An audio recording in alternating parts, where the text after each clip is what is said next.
దేవాంశ్ ఇప్పుడు మామ వస్తాడు కదా, ఇంకో నువ్వు అక్కడ అది ఉంది చూడు కూలరు, దాని వెనకాల నేను దాచి పెడితే దాసుకో.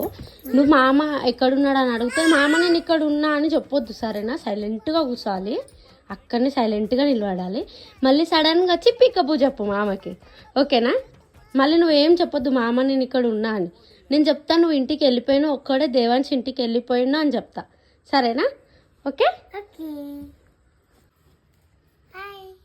అక్కడే దాసుకో దేవాంశ్, ఓకే? షూలు వదిలేసి వెళ్ళిపోయాడు, మళ్ళీ డాడీ ఉన్నాడు అని. లేడు దేవాంశ్, అయ్యో లేడన్నా దేవాంశ్, లేడు, కింద కూడా లేడు దేవాంశ్. దేవాంశ్ లేడంటే లేడు. దొరికింది దొంగ.